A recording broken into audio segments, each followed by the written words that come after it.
Good morning students. ये second year के first paper में हम आज पढ़ेंगे राष्ट्रीय आय की माप में भाग 2। राष्ट्रीय आय की माप भाग 1 में हमने पढ़ा था उत्पाद विधि या मूल्य वर्धन विधि के द्वारा राष्ट्रीय आय का किस तरीके से मेजरमेंट किया जाता है। आज हम उससे आगे लेके चलेंगे।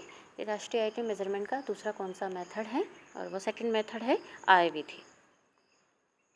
इस विधि को वर्गीकृत कार्यों के अनुसार विधि या कारक भुगतान विधि, कारक भुगतान विधि क्यों कहा जाता है?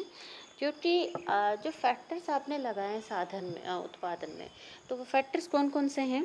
भूमि हो गया आपका, इसके अलावा श्रम, पूंजी, साहस, ये आपके साधन है उत्पादन के।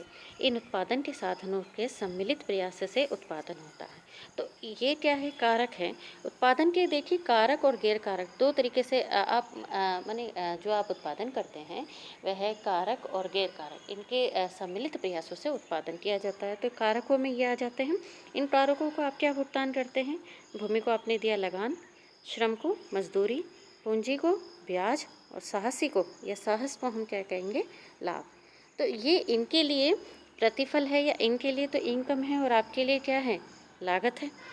तो इस प्रकार से यहाँ पर हम कारक भुगतान विधि भी कह सकते हैं।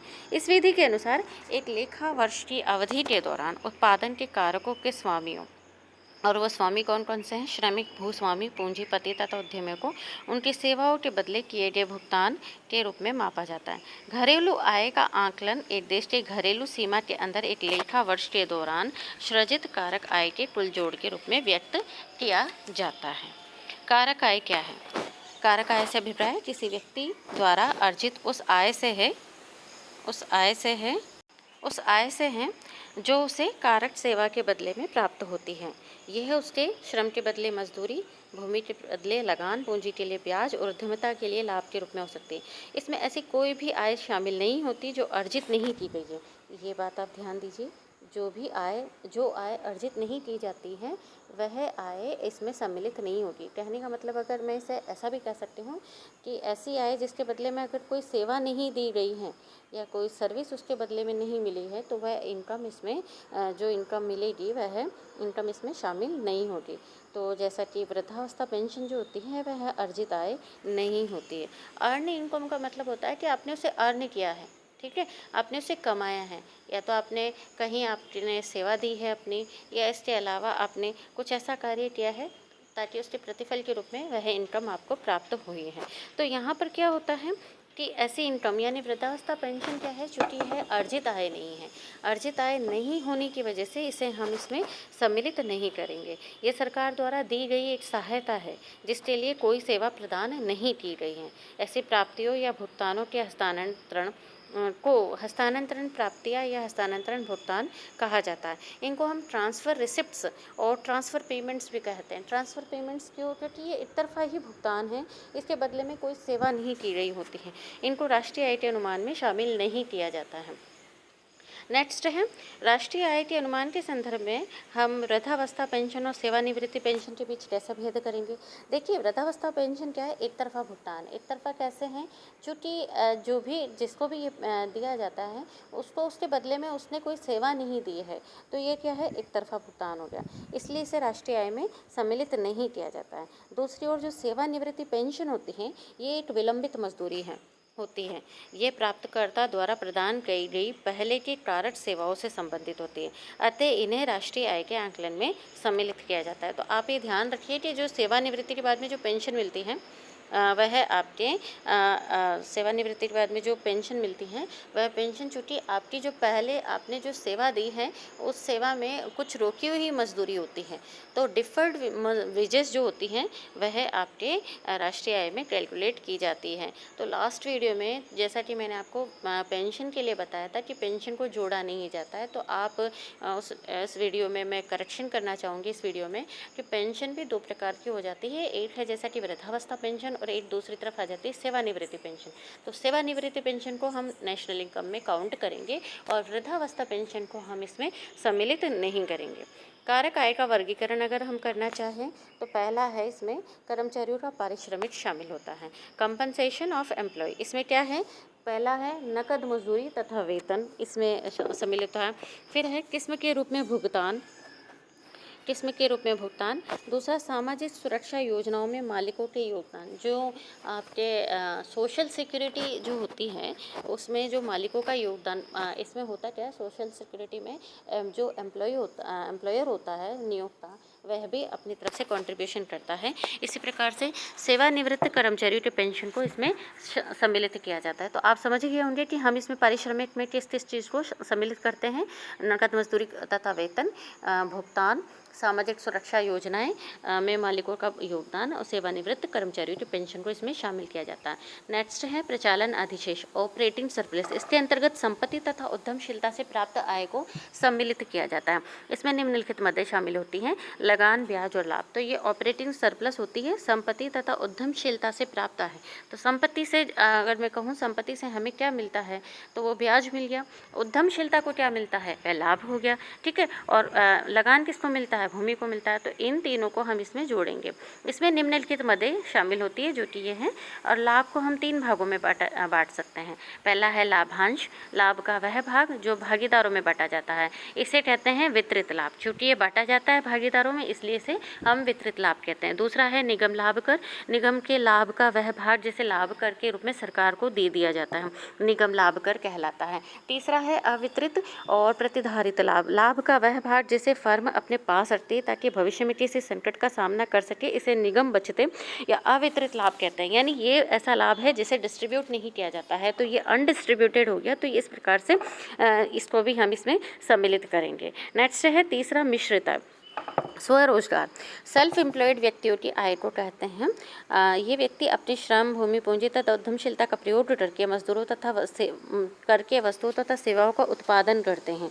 ये आय मजदूरी, लगान, ब्याज तथा लाभ का मिश्रण होती है, तभी इसे मिश्रित आय कहते हैं। एक्चुअली में ये जो सेल्फ एम्प्लॉयमेंट होता है ना, उनमें जो इनकम मिलती है उसको हम मिश्रित आय में कैलकुलेट करते हैं। चूँकि वे खुद का श्रम, भूमि, पूंजी लगाते हैं, तो इस प्रकार से वो जो लगाते हैं उनके बदले में उसे जो भी कुछ मिलता है वह इसमें कैलकुलेट की जाती हैं। लगान, ब्याज, लाभ तथा मजदूरी का अलग से अनुमान संभव नहीं होता, क्योंकि उत्पादन के कारकों को बाजार से भाड़े पर या खरीदा नहीं जाता है। समझ गए? यानी ये खुद का आप अपने कारकों को लगा रहे हो, फैक्टर्स को लगा रहे हो उत्पादन के लिए, और उसके बदले में आपको उत्पादन प्राप्त हो रहा है। तो वह क्या है, इसलिए इसका कैलकुलेशन करना थोड़ा सा कठिन भी हो जाता है। पारिवारिक उद्यमों में केवल स्व स्वामित्व कारकों का प्रयोग किया जाता है।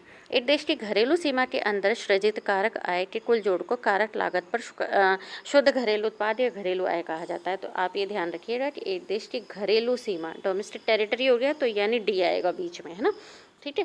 फिर है डी आ गया बीच में। फिर है शुद्ध सृजित कारक आय के कुल जोड़ को कारक लागत, कारक लागत यानी क्या हो गया, फैक्टर कॉस्ट हो गया, ठीक है। फिर है शुद्ध यानी नेट, ठीक है। यहाँ पर घरेलू डी आई गया, डोमेस्टिक, और उत्पाद क्या हो गया आपका, प्रोडक्ट। तो एनडीपी फैक्टर कॉस्ट आपकी घरेलू आय या शुद्ध घरेलू उत्पाद कहलाता है। इसका डेफिनेशन आप यहाँ पर दोबारा देख सकते हैं। इसमें जब आप विदेशों से प्राप्त शुद्ध कारक आय को कारक लागत पर शुद्ध घरेलू उत्पाद में जोड़ देते हैं तो हमें नेशनल इनकम प्राप्त हो जाती है। तो NNP factor cost equals NDP factor cost plus net factor income from abroad हो गया। तो इसको हम चार्ट के माध्यम से भी देख सकते हैं। चार्ट में आप देखिए, कर्मचारियों का पारिश्रमिक जोड़ दिया, प्रचालन अधिशेष जोड़ दिया, प्लस स्वनियोजित की मिश्रित आय। तो ये जब हम जोड़ेंगे तो ये हमें मिलेगा एनडीपी एट फैक्टर कॉस्ट मिल जाएगा। इसमें जब एनएफआईए जोड़ा जाएगा तो वह क्या कहलाएगा, एनएनपी एट फैक्टर कॉस्ट कहलाएगा, ठीक है। आगे है अर्थव्यवस्था के निर्वाह क्षेत्र तथा सामान्य सरकारी क्षेत्र में प्रचालन अधिशेष नहीं होता है। क्यों? अर्थव्यवस्था के निर्वाह क्षेत्र में और सामान्य सरकारी क्षेत्र में प्रचालन अधिशेष नहीं होता। इसके कारण निम्न है। निर्वाह क्षेत्र में उत्पादन केवल उत्पादक परिवारों के निर्वाह के लिए होता है। उत्पादन मंडी में बिक्री के लिए नहीं जाता है। कोई बिक्री योग्य अधिशेष नहीं होता है, तदनुसार कोई प्रचलन अधिशेष भी नहीं होता। देखिए ये सिंपल सी बात है। जैसे कि जब निर्वाह क्षेत्र का जो उत्पादन होता है वह सिर्फ अपने खुद के जीवन यापन के लिए किया जाने वाला उत्पादन होता है, तो वह चूँकि मंडियों में, बाजार में बेचने के लिए नहीं किया जाता है, तो इस प्रकार का जो उत्पादन होता है ये क्या है, इसमें प्रचालन अधिशेष नहीं होता है, ठीक है। दूसरा है सामान्य सरकारी क्षेत्र में उत्पादन केवल सामूहिक उपभोग के लिए किया जाता है। वस्तुओं तथा सेवाओं का उत्पादन बाजार में बिक्री के लिए नहीं अपितु जनता के सामान्य कल्याण के लिए किया जाता है। उदाहरण है कानून तथा व्यवस्था की सेवाएं तथा सुरक्षा सेवाएं लोगों को निःशुल्क प्रदान की जाती है। इसमें प्रचालन अधिशेष नहीं होता है। आय व्यय विधि संबंधी सावधानियां कौन कौन सी हमें ध्यान रखनी चाहिए वह हैं आय विधि से संबंधित सावधानियां।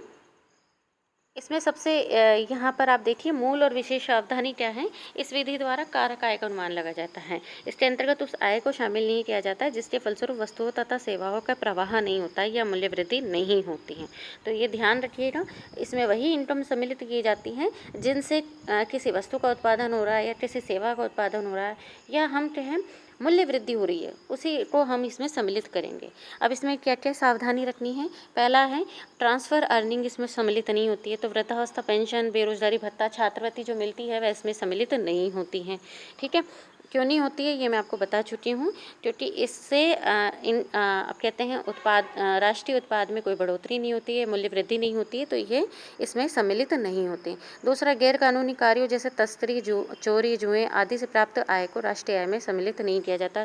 काले धन को भी इसमें सम्मिलित नहीं किया जाता क्योंकि इनका लेखा नहीं होता है, लेखा उपलब्ध नहीं होता। पुरानी वस्तुओं की बिक्री तथा खरीद पे किए जाने वाले कमीशन या दलाली को राष्ट्रीय आय में शामिल किया जाता है। देखिए, जो पुरानी चीज़ों को आप खरीद बेच रहे हैं उसे राष्ट्रीय आय में सम्मिलित नहीं करेंगे, लेकिन उसके ऊपर जो कमीशन मिलता है, जो दलाली की जाती है, उसे नेशनल इनकम में जोड़ा जाता है क्योंकि ये उनकी सेवाओं का उनको पुरस्कार है।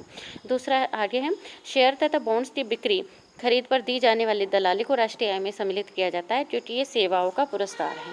अचानक प्राप्त आय जैसे लॉटरी से प्राप्त आय तथा पूंजीगत लाभ को राष्ट्रीय आय में सम्मिलित नहीं किया जाता है क्योंकि इनके फलस्वरूप कोई मूल्य वृद्धि नहीं होती है। ये आप ध्यान रखिए कि लॉटरी में कुछ भी आप जो जीतते हैं उसे नेशनल इनकम में काउंट नहीं करेंगे क्योंकि इससे कोई उत्पादन नहीं हो रहा है, ये तो आपको अचानक प्राप्त हुआ इनकम होती है, इससे मूल्य वृद्धि नहीं होती है, इसलिए इसको इसमें जोड़ा नहीं जाता है।